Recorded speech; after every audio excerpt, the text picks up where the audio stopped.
करे मिताई गोपद सिंधु अगिन शीतलाई।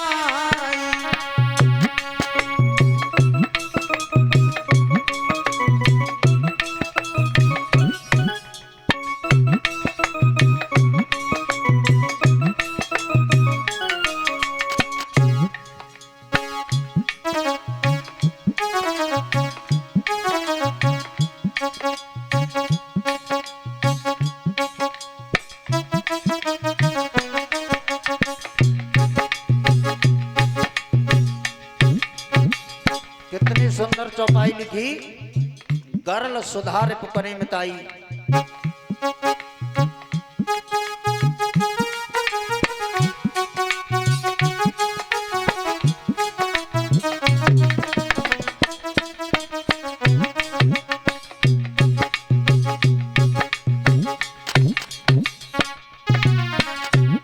यज्ञपति गोस्वामी लिख रहे हैं कि गरल सुधार रिप करे मिताई।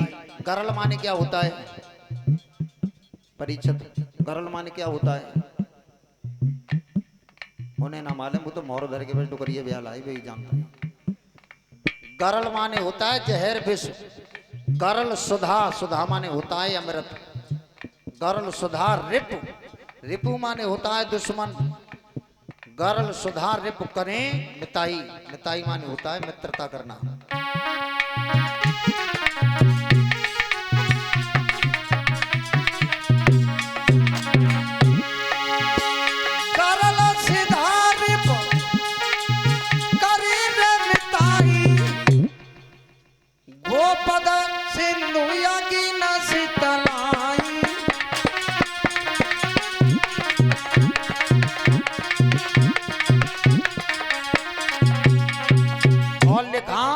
गोस्वामी तुलसीदास बाबा ने प्रवस नगर कीजे सब काजा हृदय राखी कौशलपुर राजा।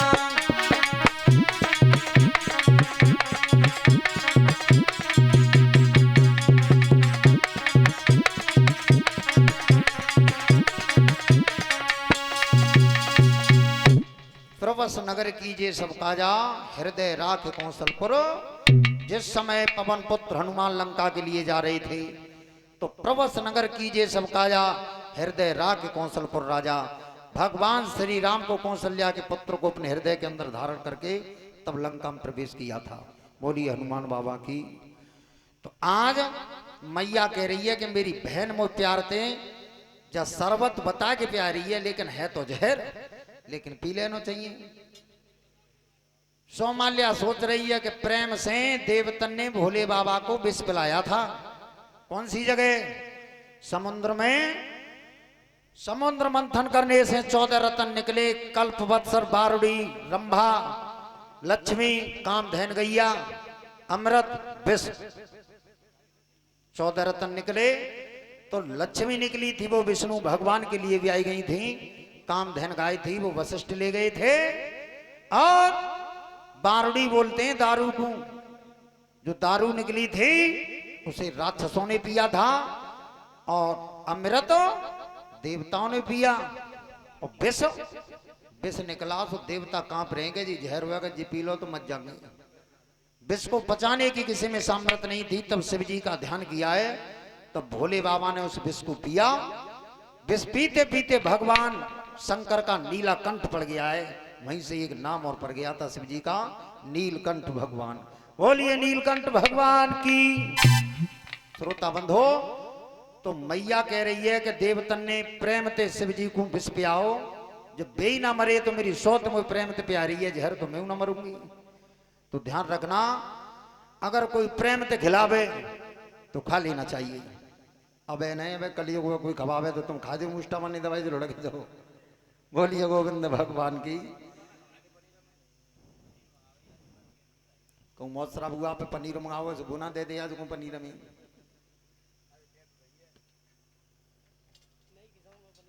श्रोता बंधो ध्यान रखना, आज मैया .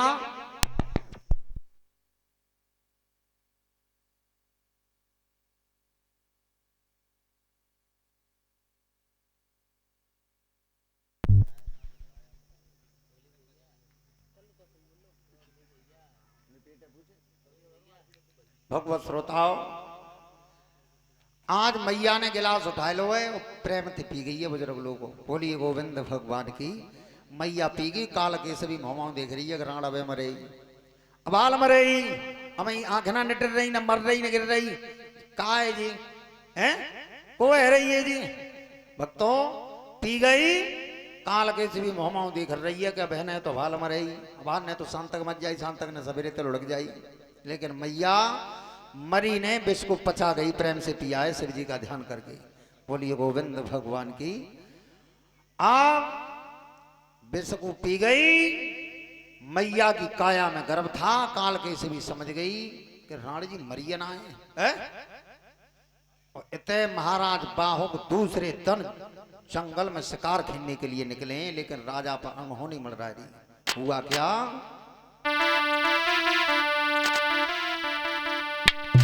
अरे सुनो सभा के लोग, अरे धर्म के हेरे हेरे काजा,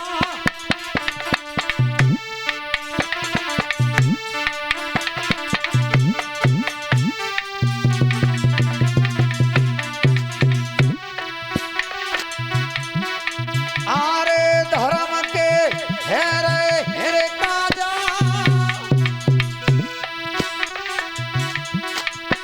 भैया बा अयोध्या को राजा राजा तू होगी रे राजा, अयोध्या को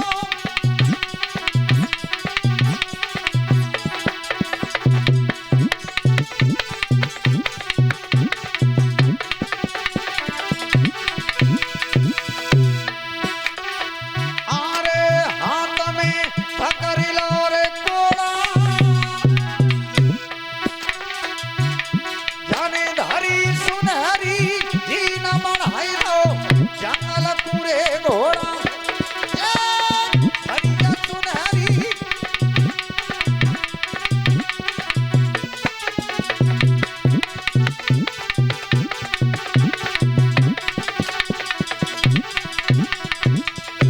बुजुर्ग लोगों, आज बाहुक महाराज दूसरी बार शिकार खेलवे गए।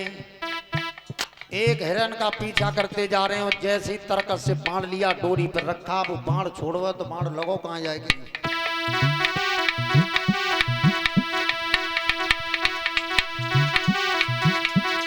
अरे क्या किस्मत बनी गई अरे येती, जब छाई गो क्रोध अपार हिरन के बैठ गई रे सेठी, छाई गो क्रोध। बोलिए दुर्गा मैया की।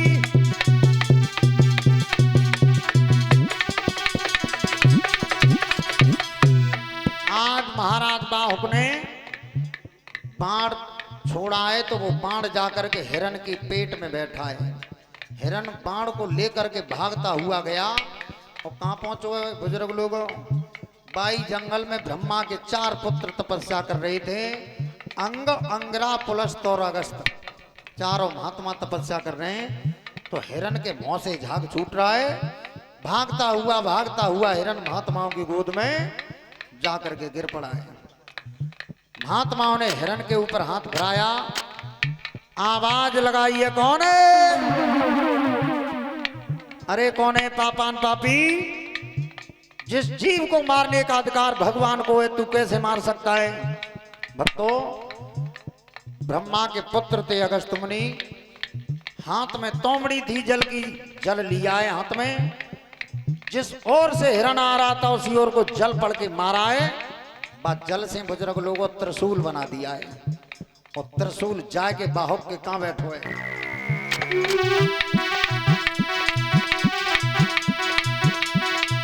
भैया होनी है बलवान, राजा की रे गर्दनी कट गई है, परीक्षा तो होनी है बलवान, भूप की गर्दनी कट गई है।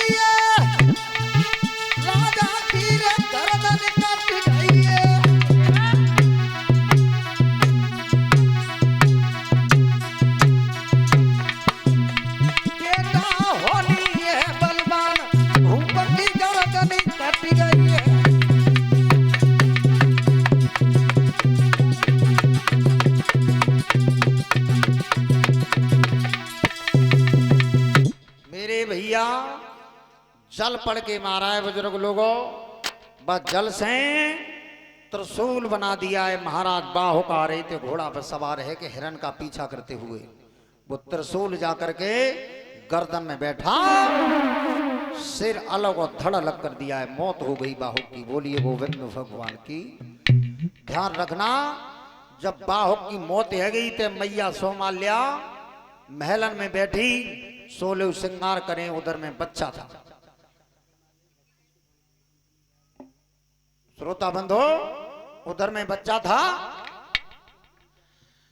जब मैया को असगुन हुए कि मेरे पति जंगल में गए थे, मारो, मुझे प्रतीत हो रहा है कि आज मेरे पति मारे गए।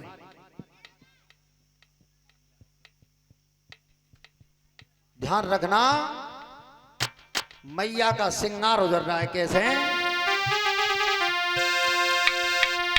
आरे जाकुबात भाई रे आना होती,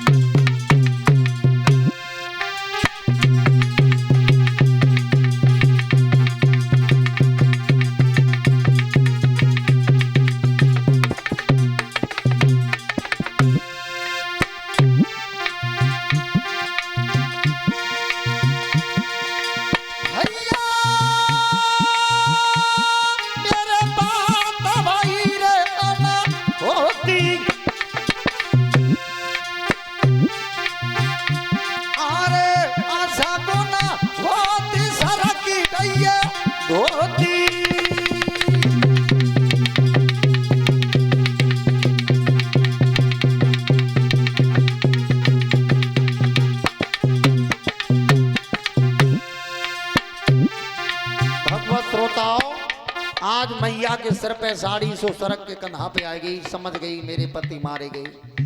अरे जब बात भैयन होती, असगुन होत सरक गई धोती।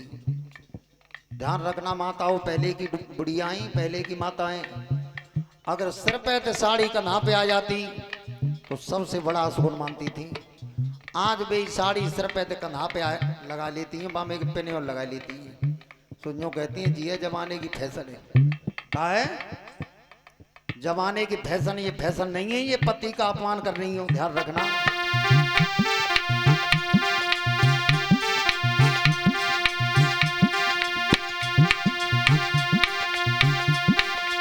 आरे कानन की टूट गई ज्योति,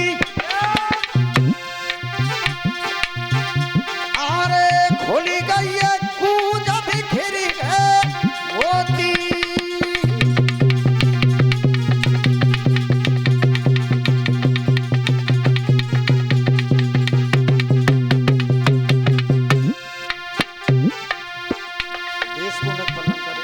भगवत श्रोताओं, मैया का श्रृंगार उजर रहा है। आरे जाके न थको टूटी गो नैया, मालिम पर मारिए मेरे सैया।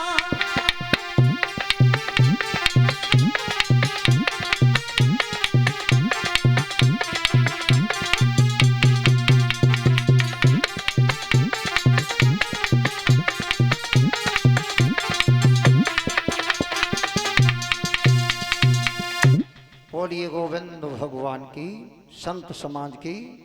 भगवत श्रोताओं, सोमाल्या मैया महलन में, उधर में बच्चा था। बुजुर्ग लोगों श्रृंगार उजर रहे थे मैया के। मैया उठ करके खड़ी हुई है और जंगल के लिए चली है जहां बाहुक गई थी। साड़ी खिचरती हुई जा रही है जंगल में। भक्तों, जंगल में पहुंची, देखा कि महाराज का सिर अलग पड़ा है और धड़ अलग पड़ा है। मैया ने अपने पति को अपने घुटनों पर रख लिया, लाश को रख करके मैया बुरी तरीका से बियाबान जंगल में विलाप कर रही है। भक्तों, बच्चा भी पैदा नहीं कर पाई, लकड़ियां एकत्रित करी और वह जंगल में लकड़ियां एकत्रित करके अपने पति के साथ सती